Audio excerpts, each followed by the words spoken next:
ఓం ఈ శబ్దంతో శరీరంలో అలసట దూరమవుతుందని 14 ఏళ్ల బాలిక ప్రయోగాత్మకంగా నిరూపించింది. పశ్చిమ బెంగాల్ ప్రభుత్వం నిర్వహించిన సైన్స్ కాంగ్రెస్ లో ఆ బాలిక శాస్త్రవేత్తలను ఆకట్టుకుంది.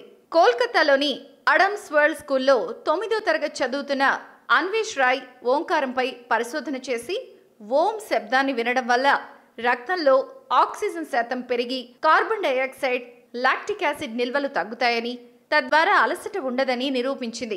దీనికోసం తను 17 మంది యువతీ యువకులకు ఓంకారాన్ని 30 నిమిషాల పాటు వినిపించి వారి శరీరంలోని ఆక్సిజన్, కార్బన్ డయాక్సైడ్ శాతాలను లెక్కించింది.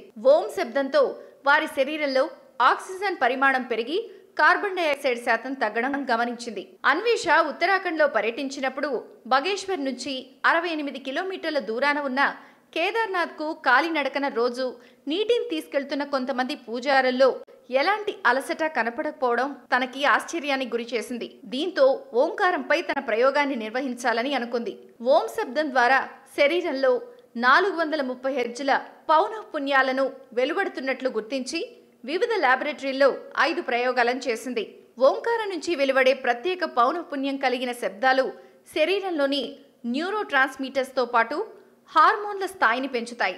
ఈ ప్రక్రియకు రక్తంలో ఆక్సిజన్ స్థాయిలు పెరగడమే కారణమని అన్వేష రాయ్ తెలియజేసింది. అలాగే తక్కువ పరిణామంలో లాక్టిక్ యాసిడ్ విడుదలవుతుందని, అలసట అనేది ఉండదని తన రీసెర్చ్లో చెప్పింది. కాబట్టి 30 నిమిషాల పాటు ఓం శబ్దాన్ని అనడం వల్ల శరీరంలోని ఆక్సిజన్ శాతం ఖచ్చితంగా పెరుగుతుంది. ప్రాచీన రహస్యాలు, ఆచార వ్యవహారాలు, శాస్త్రీయ విశ్లేషణల సమాహారం మీ తాళపత్రం. మరిన్ని వీడియోస్ కోసం సబ్స్క్రైబ్ చేసుకోండి.